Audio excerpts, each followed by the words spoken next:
दिल्ली के लोगों को ठंड से निजात दिलाने के लिए दिल्ली सरकार ने 2 बसों को रैन बसेरों में तब्दील किया है। एम्स अस्पताल के सामने इन बसों को रैन बसेरों के रूप में रखा गया है।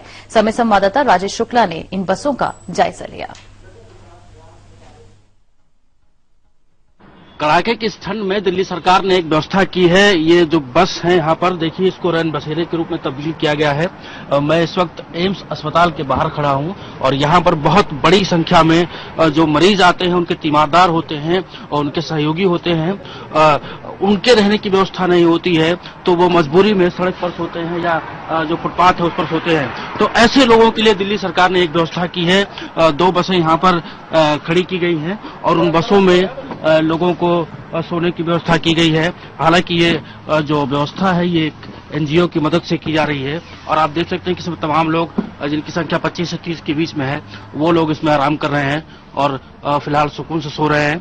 हमारे साथ एनजीओ के जो सहयोगी हैं वो मौजूद हैं, उनसे बात करते हैं कि ये व्यवस्था कैसे शुरू हुई ये व्यवस्था। ये व्यवस्था जैसे फुटपाथ पे काफी लोग सो रहे थे तो इन लोगों को सोने के लिए व्यवस्था की गई है। कब से कर रहे हैं लोग? ये रविवार से शुरू हुए हैं। आज तीसरा दिन है? जी, तीसरा दिन है आज। रोज लोग आते हैं, भरा रहता है? जी हाँ, रोज पूरा फुल होता है जी। और लोग मैं देख रहा हूँ कि यहाँ बाहर फुटपाथ पे सो रहे हैं, तो क्या उनके लिए भी कोई अल्टरनेटिव व्यवस्था कर रहे हैं? हाँ, उनके लिए भी बातें भी चल रही है और भी गाड़ियाँ आएंगी, लगाई जाएंगी, सोने के लिए उनकी भी व्यवस्था किया जाएगा जी। और गाड़ियाँ लगाएंगे आप? जी हाँ, और गाड़ियाँ लगाएंगे। क्या दिल्ली में इसके अलावा भी और स्थान चिन्हित कर रहे हैं जहाँ इस तरह की व्यवस्था हो? शायद और भी किए जाए, और व्यवस्थाएं की जाएंगी। चलिए, और भी व्यवस्थाएं की जाएंगी। आपको यहाँ से बाहर का नजारा दिखाने की कोशिश करता हूँ मैं। दोनों बसें हैं जिनमें जो यहाँ पर मरीजों के तीमारदार आए हुए हैं उनको ठहराया गया है।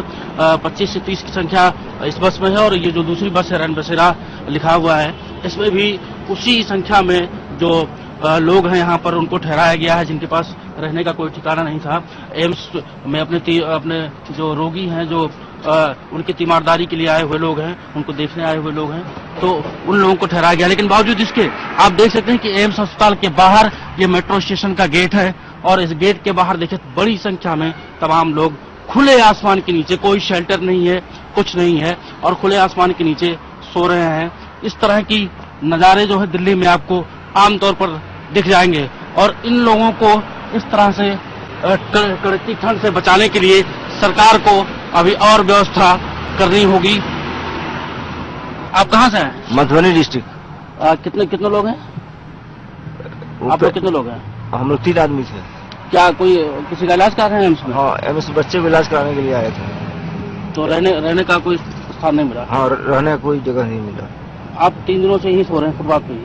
हाँ, फुटपाथ। ये जो बस खड़ी है रैन बसेरे वाली, इसमें जगह नहीं मिली क्या? इसमें जगह लेने गए थे तो कंबल उठाए कि सोने का जगह था बस में, एक आदमी का कंबल नहीं दिया, नहीं सोने दिया बस में। तो बस में नहीं सोने दिया? हाँ, एक आदमी बस में था, वो बहुत हमको डांटा। अच्छा, आपको डांटा? क्या पैसा भी मांग रहे हैं क्या? कौन? बस वाले? हाँ, पैसा मांग रहा था, शायद लेता है। मतलब आपसे भी मांगा? नहीं, हमसे पैसा नहीं मांगा, उसमें जाने ही नहीं दिया। गाड़ी इसमें क्यों गया?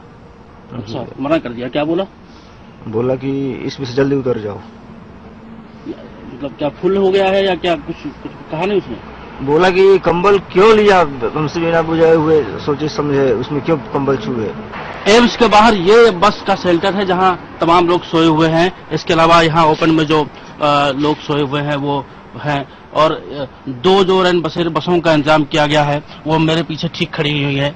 लेकिन कुल मिलाकर के जिस तरह की भीड़ जुटती है दिल्ली में और जिस तरह के से लोग खुले में कड़की ठंड में सोने के लिए मजबूर हैं, ऐसे में ये सारी व्यवस्थाएं अभी भी नाकाफी नजर आ रही हैं। लेकिन फिर भी एक शुरुआत हुई है इस बस के रूप में और उम्मीद की जानी चाहिए कि संख्या और बढ़ाई जाएगी। कैमरा की प्रदीप पांडे के साथ समय के लिए राजेश शुक्ला।